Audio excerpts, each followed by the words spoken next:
मैं किशोरीलाल, प्रधान हिमाचल पथ परिवहन सेवानिवृत्त कर्मचारी कल्याण संगठन ऊना। आज हमारी मीटिंग जो है प्रति मास की तरह हो रही है और इस मीटिंग में सबसे पहले हमारी जो मई महीने की पेंशन पहली 2 तारीख को आ जानी चाहिए थी,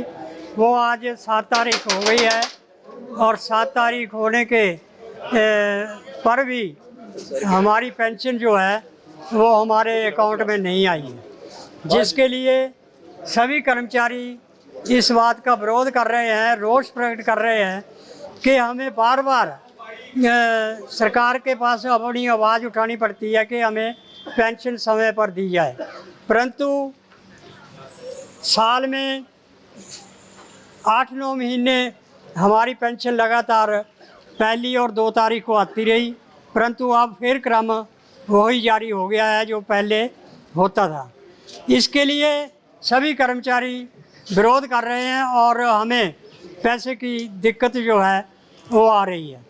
दूसरा, हमारा मेडिकल बिलों का भुगतान जो है 2 साल से नहीं हुआ है, वो भी हमें अतिशीघ्र जारी किया जाए।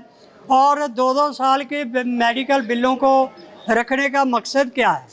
हम ये चाहते हैं कि 2-3 महीने के बाद हमारी पेमेंट जो है मेडिकल बिलों की कर दिया करें, साल में 2-3 बार कर दिया करें, तब भी इतना पैसा 2 साल का इकट्ठा हो जाता है और सरकार को और प्रबंधन को देना अति मुश्किल हो जाता है। और हमारे बहुत से ड्यूज ऐसे हैं जो कि हमें अभी तक प्राप्त नहीं हुए हैं, जैसे 2% की वृद्धि हमारे नए वेतनमान के हिसाब से होनी थी, वो भी नहीं हुई है, और 50,000 की किस्त नए वेतनमान की सभी राज्य कर्मचारियों को दे दी गई, परंतु HRTC के कर्मचारी जो सेवानिवृत्त उनको अभी तक नहीं दी। और दूसरी किस्त भी राज्य कर्मचारियों को मिल चुकी जो कि परसेंटेज के हिसाब से दी गई थी, लेकिन वो भी हमें आज तक प्राप्त नहीं हुई है। तो दुखद बात ये है कि इस वृद्ध अवस्था में हम सब लोग पहुंच चुके हैं, लेकिन हमें पैसा का दिक्कत हर समय रहती है, इलाज कराने की दिक्कत होती है और घरेलू खर्चे करने की दिक्कत होती है, कई किस्म की हमारे को दिक्कत होती है। लेकिन बार बार हम सरकार से अनुरोध करते हैं, प्रबंधन से अनुरोध करते हैं कि हमारे भुगतान जो है वो समय पर कर दिया करें। अभी हमारा देख लो, 1 जनवरी 16 से लेकर के आज तक DA एरियर का भुगतान पेंडिंग पड़ा हुआ है और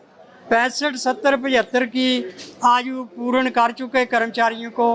5, 10, 15% का भुगतान जो कि सुप्रीम कोर्ट के आदेश हो चुके, लेकिन वो भी देने के लिए तैयार नहीं, कहते कोर्ट केस करो फिर पैसे लो। अब हमें देखो, पहले तो कठिनाई पैसे की आती है, फिर कहते कोर्ट केस करो, तो वकीलों को पैसे कहाँ से ला करके दें? और निगम तो दे देगा, निगम ने तो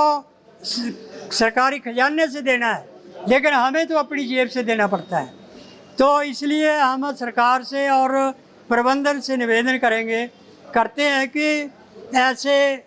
मत हमारे लिए परेशानी का सामना करें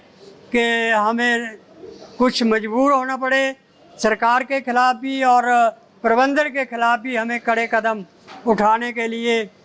मजबूर ना करें। लेकिन फिर भी अगर ऐसा हो रहा है तो हमें मजबूरी हालत में हमने राज्य कार्यकारिणी के मीटिंग जो है इस मास करनी है, उसमें कोई ना कोई कठोर निर्णय लेना है और जो भी निर्णय होगा वो हम उसके ऊपर काम करेंगे। धन्यवाद।